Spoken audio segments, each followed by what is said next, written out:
Hello and welcome again to the SportsIntel.com podcast for a Tuesday, July 21st. And we are just days away from opening day.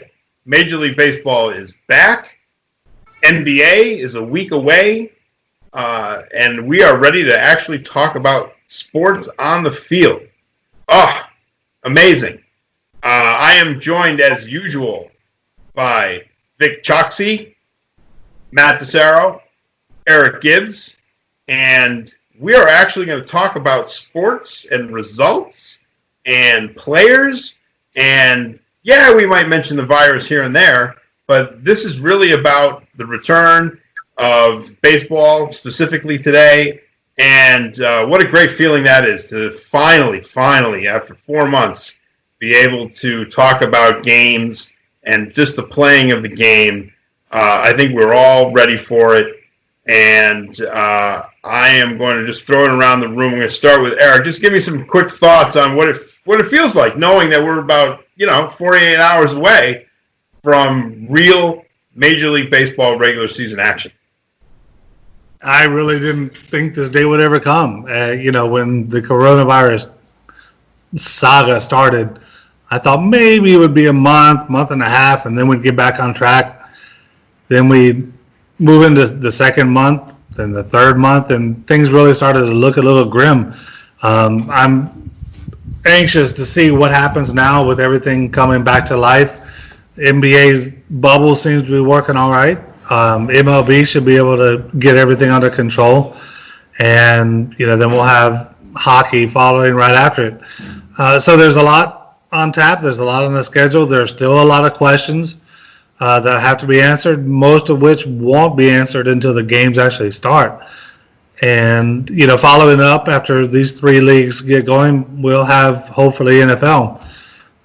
They've been a little lax in coming up with the necessary protocols, but that might be in part due to wanting to see how the other leagues develop with their full-blown plans with players actually back in action. Matt, we got word yesterday from the NBA that they tested everybody in the bubble, and it came back with 0 positive tests. Are you feeling like, for all the concerns and all the doomsaying that had been out there, that maybe they're going to pull this off, that this bubble is going to work, and that we're going to have an uninterrupted NBA season and maybe Major League Baseball as well? I don't know. It's hard to say. I think that's, like you said, they did a test yesterday in Ohio, at the camp in Ohio. Everybody came back negative, which is a good sign. But I don't know. I mean, it's so difficult to say. I worry more for basketball than I do baseball right now, just because of the proximity of the players. And I think the way that their camp is going and their isolation is a little bit different. But I don't know. I'm optimistic, as I tend to be. So fingers crossed. Vic, have you been just itching to make any bets here on something other than, say, Premier League soccer or MMA? Is this? Are you feeling like you're getting your juice back a little bit? Yes, sir. Well, I've been optimistic about basketball, so that's true. I'm excited it's coming back. I think that it's going to happen. I've read the 113-page health and safety protocol that they've put together, so I mean it's legit. They've gone through a lot of work and time and really thought of everything when it comes to the bubble. I mean, obviously anything's possible, right? Like, it's all fluid, but out of all the leagues, that's the one that I feel the most optimistic about. So yeah, I'm excited. I'm excited for baseball to get back. I'm excited to watch the NBA playoffs. I think it's going to have like a summer league kind of feel where we have mass games going on at the same time, and it'll be fun, especially from a gambler's aspect. It's going to be fun for all of us. We'll get basketball all day, every day, I think. Yeah, and I think, again, if they can get a few days in a row here where nobody's testing positive and they really do adhere to being in this bubble and not trying to sneak out to get takeout food or any of the other silliness that we heard about last week, that they ought to be able to maintain it. And if they really are staying, in their own world, and the virus is not among them, then there's no reason to think that they can't continue that. And I think that's their hope, obviously. And then, of course, after the first couple of weeks, they have regular season games, then they get in the playoffs, you're going to start seeing teams leave. And so the number of people in the bubble will get fewer and fewer with each round. First, getting down to 16 for the playoffs, then down to 8, then down to 4. So your chances of the virus getting in should decrease with each couple of weeks. So we'll see. I think if they can get through the regular season part of this, I think they got it made. But yeah, it's who knows? You really can't make those kind of predictions. But the kind of predictions you can make are the ones for the baseball season, and I think that's one thing that we would like to do today and get everybody kind of in the mood here for the return of baseball by going over our own picks. And what I think we will do is have everyone give their American League and National League pennant picks, and then a World Series pick. And if anyone else wants to contribute, maybe some props, someone has a early thought on who might win a Cy Young or an MVP, we can do that as well. But I'm going to start myself. We'll go me, and then we'll go to Vic, and then to Matt, and then Eric can hit cleanup. And so I want to start with my National League pennant pick, which I mentioned on the last show. Now, look, I've lived in San Diego. For those who don't know, I grew up in Connecticut, and I lived in Boston. I covered the Red Sox for the Hartford Current for a couple of years, 07, 08. They won the World Series in 07.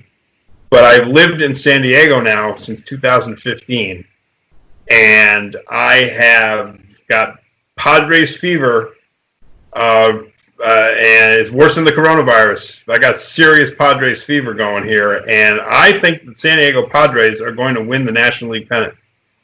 And the reason I say that, and I'm guessing, I'm hoping people aren't clicking off the podcast left and right after me picking the Padres, but I believe, and you guys can either back me up or shoot me down on this, I think the key to whoever is going to win this thing with 60 games in 60 days and the state of pitching as it's going to probably be, starting pitching, the one thing the Padres have that a lot of teams don't have is a really stacked bullpen.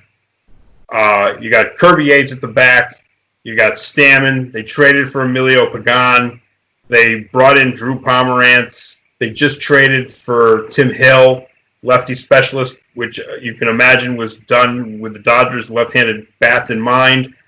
And I think this is a team that is going to be able to limit their starters to an extent to not have to extend those guys beyond their limit. I think we're going to see a lot of games where the bullpen pitches the back 4, maybe even 5 innings. And I think being able to do that is going to lead to a lot of wins. I don't know how many runs the Padres are going to score, but I think they're going to hold teams to low numbers. I really think their ability to shut games down in the back end of a game is going to be a huge benefit for them. And I think the teams that have the bullpen depth are going to be the ones that come out on top.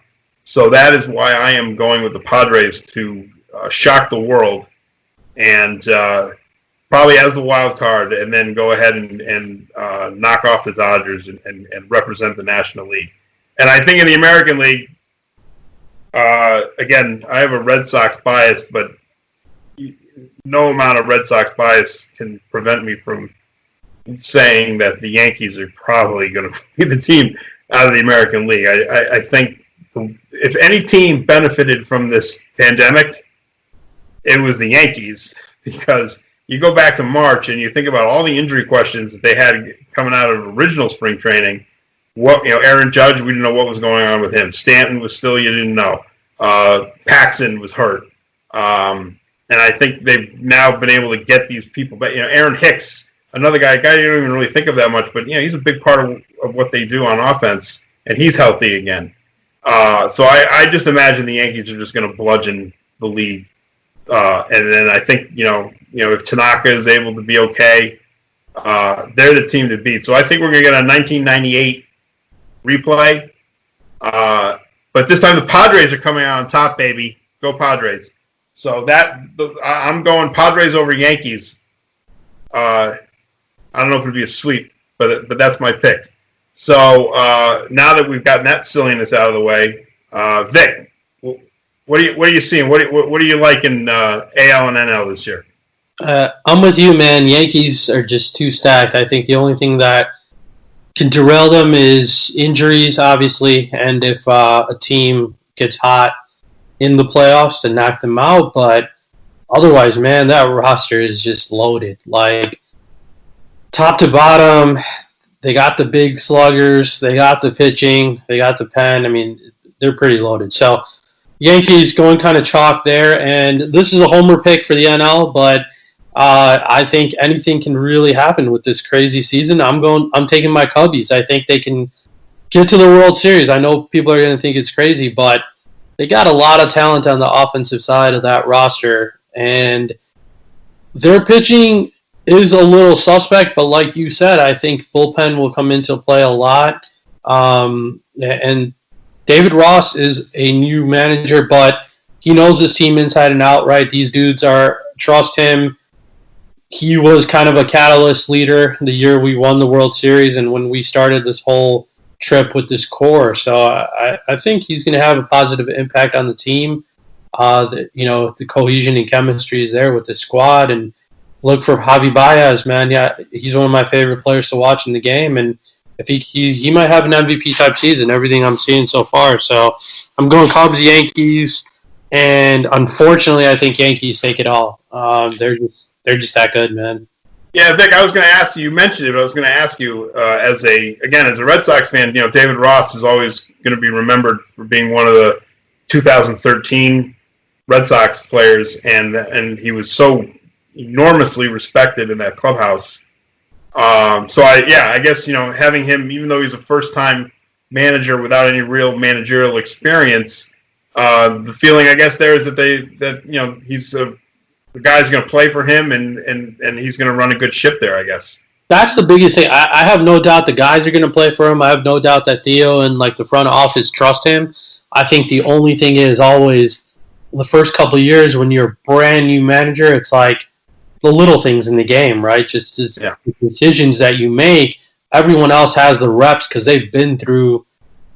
You've been a manager for a long time, usually, right? You start at the lower levels and you work your way up. So that's the only kind of cloud I feel like that's over his head. Otherwise, I mean, the players love him. Once he left the Cubs, there was huge leadership gap, and to have that back, I think that's what helps put this roster. He's kind of the glue guy, right? And as long as he can make the right decisions, which obviously is a crapshoot, if he does well there, I really think that they have a chance to have a really good season. He was a catcher. And as we've seen, boy, how many, look at all the former catchers that are managing that either are managing now or very recently have been managing. Girardi, Mike Matheny, Scioscia. It's a huge list of, so as a former catcher, he has an advantage, I think, right away. Matt, another manager who just kind of stepped in without any real experience and then wins 100 games every year is your guy, Aaron Boone. I'm guessing you are high on the Yankees this year? Yeah, I got the homer thing too, and I'll take the chalk on this side of things. It's every year I try my hardest not to be super optimistic about especially in the last decade, but it's hard this year. They do look really good. And I still am concerned about the injury issues, even in a shortened season. Because it could derail any team, but they just seem to have really bad, especially last year, bad luck. And they managed to still win 103 games somehow, but that's not going to happen again this year if they get banged up again. So far, so good. But that's the only thing that really worries me. On the other side of things, I actually really like the Atlanta Braves to win the pennant on the other side. And for a lot of reasons that you pointed out about the bullpen and their pitching staff is phenomenal. They brought in Will Smith to kind of fill in for, I don't know, they haven't had a really good closer in a while. Apparently Mark Melancon is going to start the season, but I think Will Smith gets that job sooner or later. And with guys like Mike Soroka on the team too, I think that they have a phenomenal pitching staff, and their offense is very good too. So at the odds that they're getting, I think that they're a great play to win the NL. I see them, I guess, so Yankees in the World Series would beat the Braves. Let's say that. Eric, is there any other team in the American League that we can pick? I hate to say it. And I know that this is going to go against the grain. I'm not going to say that I'm actually rooting for them. The Astros have a chance, and I know most people don't want to see it, but they've got a lot of talent. They gave up Cole, which could hurt, but there's still a lot of good people on the team. Verlander's going to have a wonderful season. He almost missed out because of his injury, but the coronavirus allowed him to heal, and he's going to be in there. I'm not going to say that they're going to take the pennant. I don't think they will. I have to go with the Yankees, which have so far shown to have a better strength, better depth. But the Astros are going to give them a run. I don't want to see it happen. I think most people are still recalling what happened last year and the year before, and who knows how long, and rightfully so. But when it comes down to talent, the Astros have a lot of it. I'm just, before you pick your National League, it just and just you mentioning the cheating scandal, and of course my first thought was, oh yeah, right, the Astros had a cheating scandal. Yeah, that did happen, right? And I wonder if they more than any team will benefit from the fact that there will not be fans, because they are now not going to have to hear about it. That was good. You could imagine what it would have been like for them going on the road, and every game on the road would have been they would have just gotten destroyed by opposing teams' fans. They're not going to have to go through that now. They're going to get a free pass. And for them, that is now like, I would think for them that it's like that's a monkey off their back already, because first of all, again, it's like so much has happened since then that who cares anymore, and they're not going to have to hear about it in the ballpark, unless opposing stadiums pipe in booze, on their public address system. They're just not going to have to deal with it and with the media, they're probably not really going to have to deal with it from a media perspective, just because they're not going to, media's not going to be in the clubhouse, before and after games. And I think that's what a huge benefit for them that. And look, nobody was rooting for that, obviously. I mean, they would prefer, I think, to have it the other way. But they're going to really benefit from that, I would think, that not having to deal with the usual sort of road team distractions. It's funny you said pipe in booze against the Astros, and the MLB executives have decided to give fans an app that they can send in a cheer or a boo during a game. Nice. That app will record the number of boos, the number of cheers, and then organize the piped in reaction in the stadium to coordinate with that number. So if there's an overwhelming amount of cheers, then there will be more cheers heard by fans. If there are a lot of boos, there'll be a lot of boos coming through the piped in recordings. I would imagine, even though I think you're right, a lot of what happened last year has been forgotten, but I would imagine that there will still be a lot of boos hitting that app when the Astros take the field. So does that mean? So will the Red Sox have the option to allow fans to chant "Yankees suck"? No, from what I've seen, it's pretty much really limited to just cheering or booing. It's not a free for all. That's a shame. Hey, just to get off topic real quick, I don't know how much of the Premier League you guys are watching. Is it me, or do they have their sound so sophisticated? Obviously, there's nobody there. I mean, the stadiums for those soccer games are empty. But I feel like not only are they pumping in the crowd noise, but it seems like whoever is in charge of it really does like follow. Like, so if one team has an advance into the other team's end, you'll like the crowd noise picks up like as though it would be like, oh, like something's about to happen. It seems like they're really like very granular in how they're manipulating the crowd noise. And I would be interesting to see if they try that kind of sophistication, whether it's basketball. Well, probably not for the basketball because they're all neutral site. But it just seems like the crowd noise that you're hearing on the soccer broadcasts are very. You forget. I mean, I'm watching games and I'm completely forgetting that there's nobody there because it really does sound like there's a crowd like reacting to what's happening on the field. And I guess it'll be interesting to see if baseball, and then if we ever do get football, if they're going to be able to do the same kind of thing where it's not just this generic, like, monotone sound of cheering, but it's actually, like, rising and falling as with the action. So anyway, something to keep in mind. The Premier League brought in the soundtrack off of FIFA video games to use in the matches. And that's one of the better sports video games out there, one of the most realistic ones.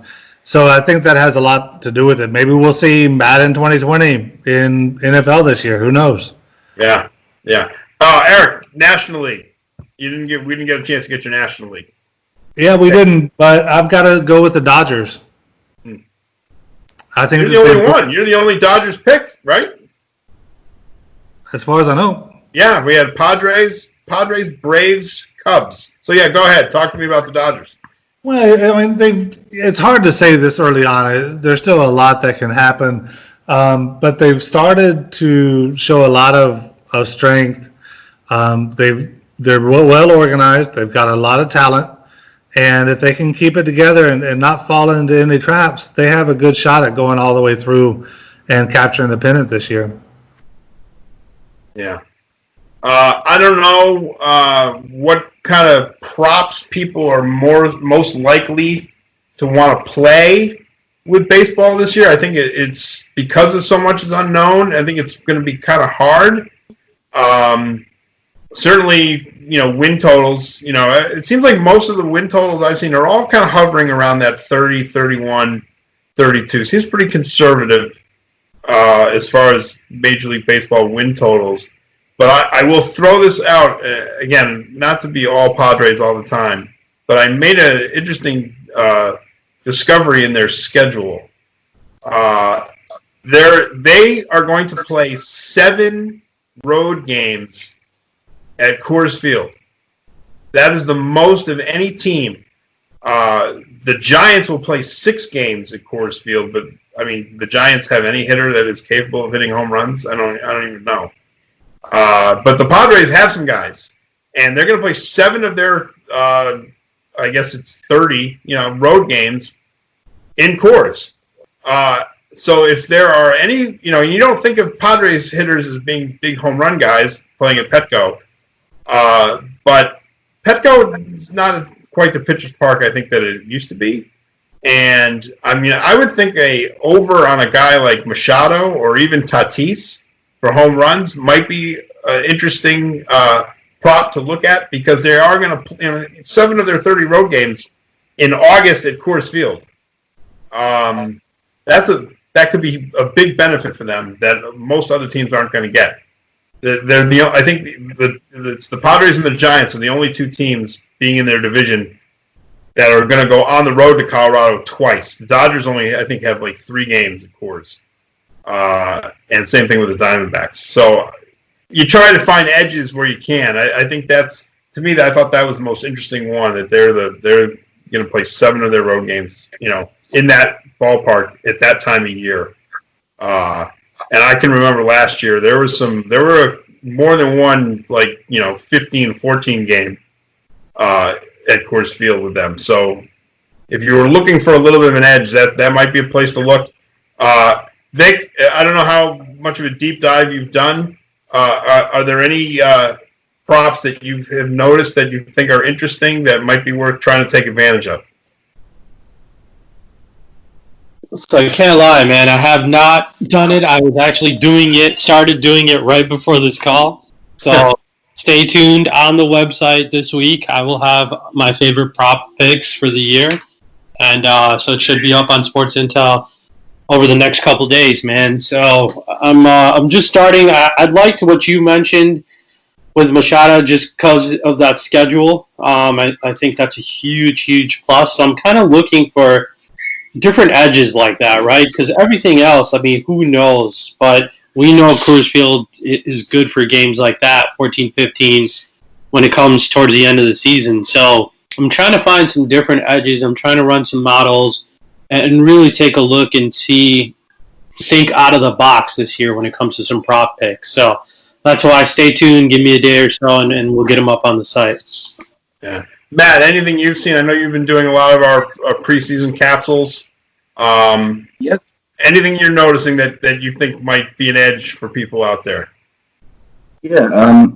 Getting back to the Braves too. I know, like teenage Matt would kick my own ass for saying this, but I really like this team a lot, and I think Acuna has a really good shot at winning the MVP. And I know I brought him up before in Soroka. A dark horse for sure, but the season he put together last year is such a young starter. Very impressive.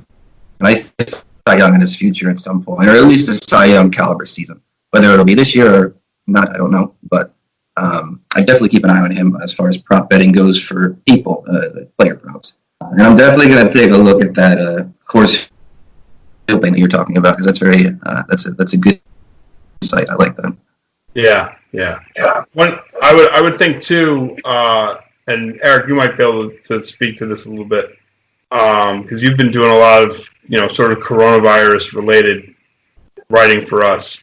I would think, and I don't know if he's even on the board, but Mike Trout under, whatever the category is for him, I would take the under on him on everything, because we don't know. I mean, he's playing right now. He played last night, in an Angels exhibition game, but his wife is expecting a baby, and he's made no secret of the fact that he's not super comfortable with playing and being possibly exposed to the virus. And then he may start the season, and then if the wife goes into labor, we may not see him again. And so I mean, at some point, I think you have to try to factor that part of it in too. Players that are going to start the season or might be likely to opt out. And I think Mike Trout, I would make as many bets as possible just taking the under on him. And I'm wondering, Eric, what do you think about, is that where we're going to see the impact of the virus, where players are going to opt out that we're not even thinking of right now? It's a really good question, and of course, Trout is always one of the best hitters in MLB. He's not necessarily going to just get up and walk away, but I think you're right. Taking it under on him would probably be the best route to go at this point. It's funny because all of the major sports books are looking at everything other than straight lines as completely up in the air, as if no prop bets ever existed on any sports action anywhere. I think it was DraftKings. It was William Hill, who their sportsbook guru came out and said that prop bets are essentially a crapshoot this year. Yeah. They have nothing to go on. This has been just a complete 180 from what sports books were gearing up for and what they're used to. We're basically starting at ground zero once again with all types of prop bets for all sports, which is probably going to turn out to be a good thing moving forward. It's going to wipe the slate clean and allow a fresh look at how prop lines and odds are put up, what type of odds are available, what type of bets are available, and it's going to completely alter how we look at sports gambling going forward. Yeah. So with that in mind, I want to just talk a little NFL here for a minute before we go. And this is not necessarily a question about whether they're going to play the season. Let's just assume that they do. Let's assume that they somehow figure out a way to make this work and they're going to play. I'm wondering, and again, I'll go around. I'll start with Vic on this. The fact that apparently now we're not going to have any preseason games. First there was going to be 2, then they were talking maybe they'd play 1, and now it appears that the league has told the Player Association won't have a preseason, which obviously speaks to their concerns that they're afraid to play a game, because of what they're like. If we play an exhibition game, we're going to lose. Everyone's going to get sick, and then we're not going to have a season. But the fact that they're not going to have any exhibition games, I mean, how much is that going to impact how we look at players and evaluate teams going into the season? Let's put it this way. I guess my question is, how valuable in the past has exhibition season been toward informing our decisions going into the regular season? Yeah, it's a good question. To me, I think the biggest kind of setback is for teams that are going to be relying on a lot of rookies and free agents, right? Because you kind of miss that. You miss those camps. You miss the ability for them to get that chemistry, get those reps in with their teammates. And so try to fade teams that have a lot of rookies or a lot of free agents is what I would say early on. And then injuries week 1 is going to be interesting to watch, man, right? Because they're going to be going from 0 to 100. No matter how good of a shape you think you're in or these players are in, there's game shape and real shape is completely 2 different things, right? So, those are kind of the 2 biggest things that I'm looking into when I'm trying to start, do my team capsules and start doing some breakdowns of the upcoming year. So I'm going to try to fade and as many teams as I can that are dependent on rookies, rookie QBs, new coaches, just, everything new. Try to stick with the veteran squads, and, fantasy is going to be another big thing and another crapshoot, right? All our high picks might get injured or get the virus, and who knows what happens, right? So Right. I don't know what's going to happen, and futures are going to be tough, man. I think just like we talked about with baseball and props, right? It's just, who knows what's going to happen with anything, and so I'm a little weary about those kind of things. But yeah, that's my mindset going into the season a little bit. Yeah, and I think, assuming that football is still trudging along toward week 1, so at the end of August, I think we will have our own fantasy draft. It'll obviously be the 4 of us. Maybe we'll bring in some other folks to try to simulate a league. Maybe we'll even have a SportsIntel league. But we will do a mock draft. I don't know if we'll do it live for viewing purposes. That might be a little tedious. But we'll at least do a podcast where we talk about what we did. And hopefully maybe we can glean some insights into your own fantasy drafts through what we're able to come up with. So that'll be something to look forward to toward the end of August. But for now, we will, as Matt alluded to earlier, we're going to have a lot of Major League Baseball content here over the next 3 or 4 days. We're going to start doing daily picks again, where we will give our best bets for each day's slate of games. We'll be doing that for the NBA as well, starting next week. So things are really ramping up, and we're getting ready to give you guys the best shots at making the best bets. That's what we're all here for. So for now, we say, all the best to our friends in the NBA and in Major League Baseball and the NHL. Hope everything comes off smoothly this week and next. And we will be back next week to look back at the first weekend of baseball season and look ahead to the start of the NBA. So thank you again for tuning in, and we will see you next week.